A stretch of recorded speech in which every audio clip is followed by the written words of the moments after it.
Hello everyone, greetings of the day. This is Komal Mathur, a legal intern at LEXIS and Company and a law student at Manipal University, Jaipur. So today we're going to discuss about Article 32. We are going to do a short analysis kind of thing for this article. This article is also known as Right to Constitutional Rights, and it is our fundamental right as mentioned in our Indian Constitution. So Article 32 is the soul of the Constitution and the very heart of it. The best conformant of the Constitution is fundamental rights, and somehow or another they form a rampart of our Constitution.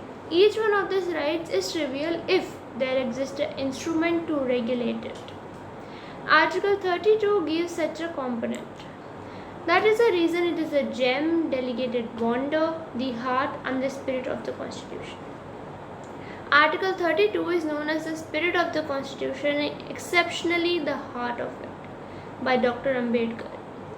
Further, Preeminent Court has included it into fundamental structure regulation, and it is clarified that privilege to move Supreme Court can't be suspended with the exception of generally given by the Constitution. This suggests this privilege suspended amid a national crisis under Article 359. Article 32 makes the Supreme Court the safeguard and underwriter of the major rights. Further, the capacity to issue writs goes under the original jurisdiction of the apex court. This implies an individual may approach SC straightforwardly for a cure as opposed to by appeal. Article 32 can be used only to get a remedy for fundamental rights enshrined in Article 12 to 35. It isn't there for some other legal rights for which diverse laws are accessible. Now, I have taken the name writ. Now, you must be curious about what is writ. So, a precept in writing, couched in the form of a letter, running in the name of the king, president or state, issuing from a court of justice and sealed with its seal, addressed to a sheriff or other officer of the law, and directly to the person whose action the court desires to command, either as the commencement of a suit or of the proceeding, or as incidental or to its progress and requiring the performance of a specific act, or giving authority or commission to have it done, is called writ. Now, you must have heard that there is a similar kind of article about issuing writs in Article 226.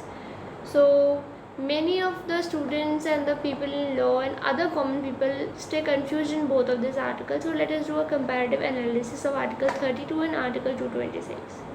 Article 32 isn't to be conjured for encroachment of any individual right for the agreement that is contract, or nor is to be summoned for unsettling questions which are fit for transfer under other laws.